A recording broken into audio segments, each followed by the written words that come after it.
Hello दोस्तों, आप सभी का स्टडी फायर क्लासेस में स्वागत करता हूं। दोस्तों, कल कुछ दोस्तों ने कहा कि आप शेयर सब्सक्राइब के लिए नहीं बोलते हैं, तो प्लीज़ दोस्त आप शेयर और सब्सक्राइब हमारी वीडियो को ज़रूर करें और लाइक भी। आइए बात करते हैं इधर भारत के संपूर्ण क्षेत्रफल। पहले तो मैं बात बताना चाहूँगा आपको कि मैं आज पढ़ाने जा रहा हूँ हिमालय का विभाजन।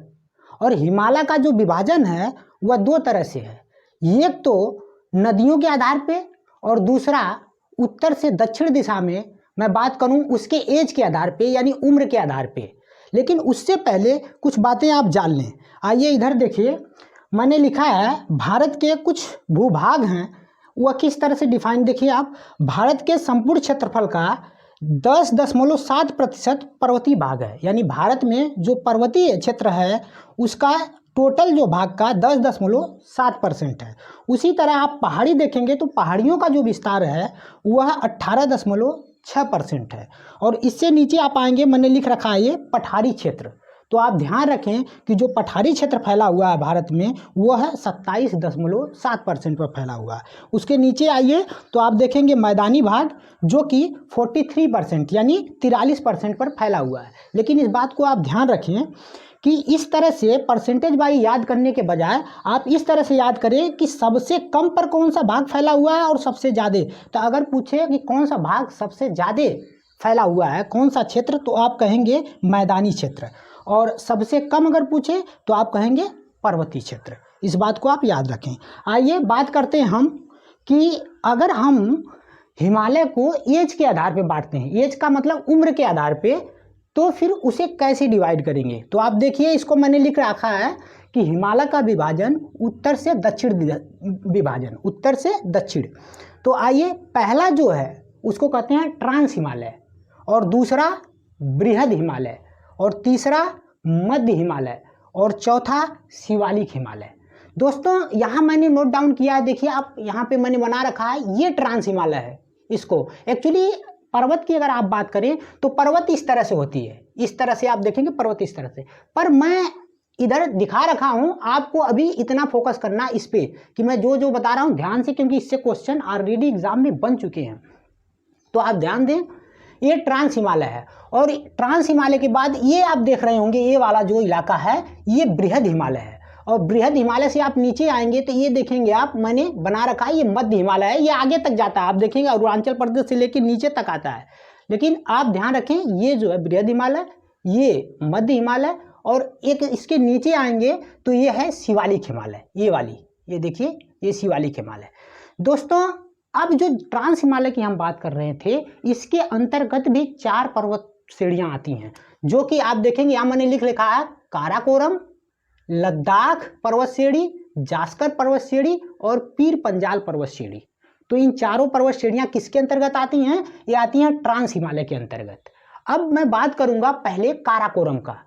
तो काराकोरम जो पर्वत श्रेणी है, काराकोरम जो पर्वत श्रेणी है दोस्तों, उसकी सबसे ऊंची चोटी का नाम है K2, दूसरा नाम उसका गाडविन ऑस्टिन भी है। तो या तो K2 आप याद रखिए या तो गाडविन ऑस्टिन रखिए, ठीक है, लेकिन आए दोनों हैं, ठीक। तो इसको आप ध्यान रखिए, जिसकी सबसे ऊंची चोटी यानी K2 जो चोटी है, इसको कहा जाता है भारत की सबसे ऊंची चोटी। वैसे भारत में पूछे तो कंचनजंगा है, लेकिन भारत की सबसे ऊंची चोटी कहे तो आप K2 को याद रख सकते हैं, जिसकी ऊंचाई कितनी है? 8,611 मीटर। कितनी? 8,611 मीटर। अब देखिए, आप जब काराकोरम से नीचे आएंगे तो ये देखेंगे कि मैंने काराकोरम पहले बता दी, अब उसी से नीचे जस्ट आएंगे तो ये लद्दाख है। आप देख रहे होंगे लद्दाख पर्वत श्रेणी जो है दोस्तों, ये भी बहुत इंपॉर्टेंट है, क्योंकि दुनिया की सबसे तीव्र ढाल, जिसको हम कहते हैं विश्व की सबसे तीव्र ढाल वाली पर्वत चोटी, इसी लद्दाख पर्वत श्रेणी में स्थित है, जिसका नाम है राकापोसी। क्या? राकापोसी। इसको भी आप याद रखें कि राकापोसी पर्वत चोटी जो कि विश्व की सबसे तीव्र ढाल वाली चोटी है, वह स्थित है लद्दाख पर्वत श्रेणी में। इस बात को याद रखें। उससे नीचे आएंगे तो आप देखेंगे जास्कर है, जास्कर पर्वत श्रेणी, ठीक है। और उससे नीचे आएंगे तो आप इसको याद रखिए पीर पंजाल पर्वत श्रेणी, ठीक है। इंपॉर्टेंट जो था मैंने बता दिया, काराकोरम सबसे ऊंची चोटी K2। अब दोस्तों जब इससे आगे आएंगे तो आप देखेंगे कि बृहद हिमालय, ये मैंने लिख रखा है बृहद हिमालय। अब बृहद हिमालय की बात करेंगे तो मैंने इधर आप देखेंगे मैंने नोट डाउन कर रखा है बृहद हिमालय को, आप ध्यान से सुने। देखिए ये बृहद हिमालय है, इसी को दीर्घ हिमालय, महान हिमालय या हिमाद्री हिमालय भी कहते हैं। इसलिए आप सारे नाम याद रखिए। वैसे हिमाद्री हिमालय वाला आ चुका है तो याद रखें कि महान हिमालय या हिमाद्री हिमालय। अब देखिए मैंने यहाँ बहुत सारी पर्वत चोटियाँ दिखा रखी है। आप सोच रहे होंगे कि ये कितनी सारी पर्वत चोटियाँ हैं, लेकिन टेंशन न लें, मैं याद करवा दूंगा आपको। देखिए नंगा पर्वत, ये जो कि पाकिस्तान में है नंगा पर्वत, नंगा पर्वत से लेकर के नामचा बरवा पर्वत जो कि अरुणाचल प्रदेश में है, यहाँ तक इसका विस्तार है। किसका? महान हिमालय या ग्रेट हिमालय का। अब इसके अंतर्गत बहुत सारी पर्वत चोटियाँ हैं और ये पूछ चुका है कि फला पर्वत चोटी कहाँ पाई जाती है। तो आपको याद रखना है कि अगर कहे कि देखिए यहाँ पे बंदरपुछ, ये देखिए ऊपर मैंने लिख लिखा बंदरपुछ, कामेत, नंदा देवी। कौन? बंदरपुछ, कामेत, नंदा देवी। ये तीनों पर्वत चोटियाँ जो हैं ये महान हिमालय के ही हिस्सा हैं। और ये कहाँ पाई जाती हैं? तो ये पाई जाती हैं यूके यानी उत्तराखंड में। कहाँ? उत्तराखंड में। तो इसको आप ध्यान रखें। उससे आगे आएंगे दोस्तों तो देखिए मैं कुछ पर्वत चोटियाँ बता रखी है, इसको भी आपको याद रखना है। पहला है धौलागिरी, दूसरा है आप देखेंगे यहाँ पे दूसरा अन्नपूर्णा, तीसरा मंसालू, चौथा गौरी शंकर, इसके बाद आगे आएंगे छू, और फिर इसके बाद देखेंगे माउंट एवरेस्ट। अब माउंट एवरेस्ट के बाद आप देखेंगे यहाँ पे मैकालू। मैकालू यहाँ पे लिखा नहीं गया है लेकिन मैकालू आगे एक पर्वत चोटी है, इसको मैं जो है लिखा आप बोल दे रहा हूँ, आप इसको नोट डाउन कर लीजिएगा, ठीक है। अब इसको याद कैसे करेंगे आप ध्यान से सुनिए। गौरी शंकर नाम का कोई पर्सन है, देखिए गौरी शंकर कोई पर्सन है और ये गौरी शंकर पूरे मन के साथ अन्न को धो रहा है। तो देखिए गौरी शंकर मन के साथ यानी मंसालू, अन्नपूर्णा और धौलागिरी, ठीक है। इस आगे क्या हुआ, जब उसने अन्न को धो लिया गौरी शंकर ने तो छू हो गया। छू मतलब भग गया कहाँ? माउंट एवरेस्ट पर। और वहाँ जाके उसने क्या करा? मैं कालू, मैं काला हूँ, यानी मैकालू मैंने यहाँ दिखाया नहीं लेकिन आप याद रखें ये जो है मैकालू है, ठीक है। अब दोस्तों ये सारी पर्वत चोटियों अगर क्वेश्चन बनेगा तो कैसे बनता है आप ध्यान रखें, वो इस तरह से बनता है कि भैया अन्नपूर्णा जो चोटी है, पर्वत चोटी है, वह किस राज्य में पाई जाती है या कहाँ पाई जाती है, तो आप किस देश में पाई जाती है। तो आप कहेंगे कि जो अन्नपूर्णा है या फिर आप कहेंगे कि गौरी शंकर है या छू है, ये सारी की सारी जितने मैंने लिखाया है ये आप देखेंगे नेपाल हिमालय का हिस्सा है, इसलिए नेपाल में ये पाई जाती हैं।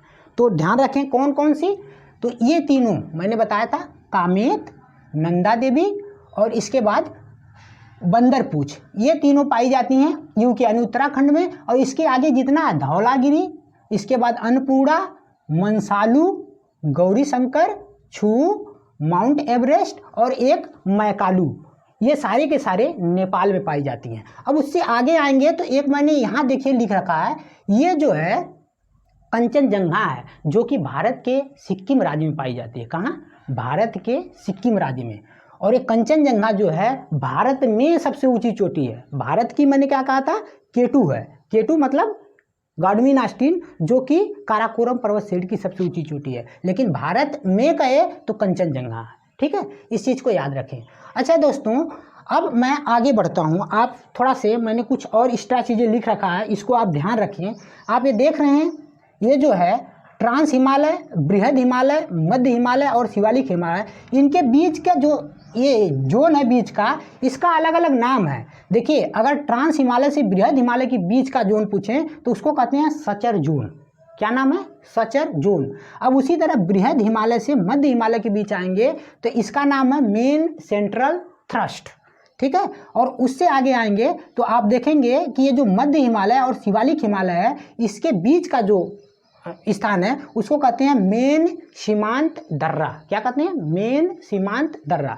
इस चीज़ को याद रखें क्योंकि इससे भी क्वेश्चन बन चुका है। दोस्तों अब मैंने पहले तो आपको बता दिया कौन सा हिमालय, पहले तो मैंने बताया था आपको सबसे ट्रांस हिमालय जो कि सबसे पुराना है।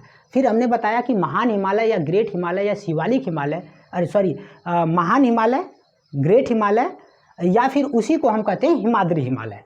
अब उससे नीचे आते हैं तो हम देखते हैं कि मध्य हिमालय के बाद अब मध्य हिमालय आएगा। तो मध्य हिमालय में दोस्तों क्या है, देखिए आप यहाँ पे मैंने दिखा रखा है, ये मध्य हिमालय, ये वाला देखिए ये मध्य हिमालय है। तो मध्य हिमालय भी बहुत इंपॉर्टेंट है। आप देखिए मध्य हिमालय को मैंने यहाँ दिखा रखा है, देखिए जिसकी औसतन ऊंचाई 1800 से 3000 है। दोस्तों ये जो मध्य हिमालय है यहाँ पे कुछ पर्यटन स्थल पाए जाते हैं, उन पर्यटन स्थल को भी याद रखें क्योंकि पूछता है कि फला पर्यटन स्थल किस हिमालय का भाग है। तो आप ध्यान रखें, शिमला, कुल्लू, मनाली, मसूरी, नैनीताल, डलहौजी और रानीखेत, ये सारे जगह जो कि मध्य हिमालय में ही पाए जाते हैं या मध्य हिमालय के ही भाग हैं, ऐसे भी आप कह सकते हैं। जिसमें से ये इसको जरूर याद लगे डलहौजी को, क्योंकि पूछा है कि डलहौजी किस राज्य में है भारत के, तो ये डलहौजी जो है हिमाचल प्रदेश, जानते हैं भारत का राज्य, वहाँ पाया जाता है। इस चीज़ को याद रखें। और दोस्तों कुछ घास के मैदान हैं जिसे मर्ग के नाम से जाना जाता है, जिसे मर्ग के नाम से जाना जाता है, इसका नाम है सोनमर्ग, गुलमर्ग। तो पूछे कि सोनमर्ग या गुलमर्ग जो घास के मैदान है वह किस राज्य में पाए जाते हैं, तो आप कहेंगे यूके यानी उत्तराखंड में। और अगर आपसे पूछे कि किस हिमालय के भाग हैं, तो मध्य हिमालय के भाग हैं, ठीक है, या मध्य हिमालय में पाए जाते हैं। ठीक, अब दोस्तों यहाँ पे जो घास के मैदान आपको बताया था जिन्हें मर्ग कहा जाता है, वहाँ के जो स्थानीय लोग हैं, जो वहाँ के बोलचाल कहते हैं ना कि बोलचाल के लोग जो हैं वहाँ के स्थानीय, वो बोलते हैं इसे पयार। क्या बोलते हैं? पयार। यहाँ देखिए मैंने लिख रखा है पयार। तो आप ये भी याद रखें क्योंकि पूछ चुका है, ये क्वेश्चन आ चुका है कि स्थानीय भाषा में वहाँ के घास का जो मैदान है उसे क्या कहते हैं, तो पयार कहते हैं। अब दोस्तों जो मध्य हिमालय के नीचे आएंगे तो ये देखिए, ये मैंने दिखा रखा है, ये है शिवालिक हिमालय, ठीक है, या इसी को बाह्य हिमालय भी कहते हैं क्योंकि देखिए ये सबसे नीचे आ रहा है तो बाह्य हिमालय कह देते हैं। देखिए ये अभी मैंने बताया था आपको कि जो ट्रांस हिमालय है वो सबसे पुराना है, और नीचे आ रहे हैं आप देख रहे हैं शिवालिक हिमालय, ये सबसे नया है यानी सबसे बाद में बना है। इस बात को आपको ध्यान रखना है कि सबसे बाद में बना है। तो आइए इधर हम बात करते हैं शिवालिक हिमालय के। तो बस आपको इतना ही रखना है शिवालिक हिमालय, और बाकी शिवालिक हिमालय में कुछ देखेंगे आप समतल घाटियां हैं जिन्हें दून या द्वार कहते हैं, जिन्हें क्या कहते हैं, दून या द्वार। तो आप याद रखें, जैसे हरिद्वार का नाम सुने होंगे आप, देहरादून का नाम आप सुने होंगे, तो इन घाटियों का भी नाम याद रखें। और दूसरी बात कि ये जो शिवालिक आप देख रहे हैं पर्वत श्रेणी, ये सुलेमान पहाड़ी जो कि पाक में पड़ती है वहाँ से लेकर के अराकान योमा तक इसका विस्तार है। अराकान योमा दोस्तों ये इसके बारे में भी पूछ चुका है कि जो अराकान योमा पर्वत श्रेणी है यह किन दो देशों के बीच सीमा बनाती है। तो वह जो देश हैं वह भारत और म्यांमार के बीच में सीमा बनाती है। तो अराकान योमा पर्वत भारत और म्यांमार के बीच सीमा बनाती है। और ये भी याद रखें कि सबसे ऊंची पर्वत चोटी भी इसका पूछ चुका है, तो याद रखें, मैंने लिख नहीं पाया इसको। अराकान योमा पर्वत जो है उसकी सबसे ऊंची चोटी माउंट विक्टोरिया है। क्या? Mount Victoria.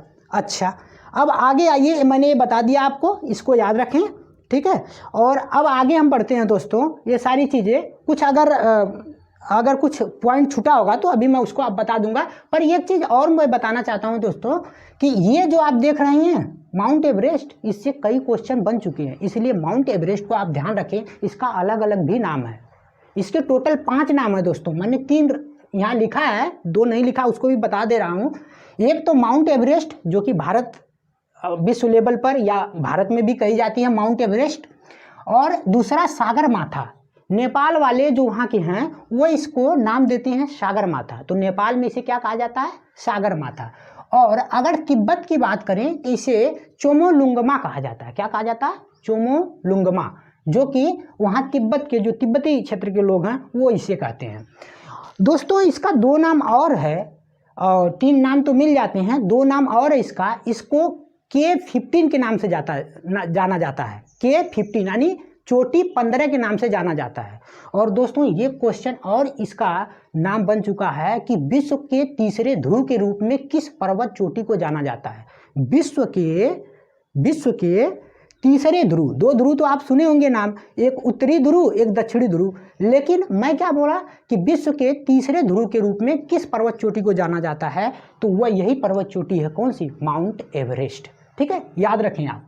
आइए आगे बढ़ते हैं दोस्तों। ये जो मैंने बताया था आपको कि भाई नंगा पर्वत से लेकर के इसका विस्तार नामता बरवा तक है, इसको आप ध्यान रखना है क्योंकि ये भी पूछ चुका है। ठीक है, अब आगे आइए।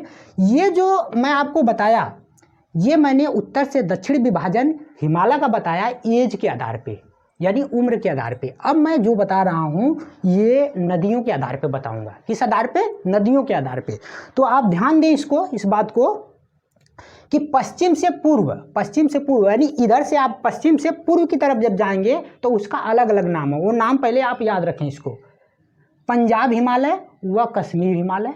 दूसरा आप देखेंगे कुमाई हिमालय, तीसरा नेपाल हिमालय और चौथा असम हिमालय का असम हिमालय।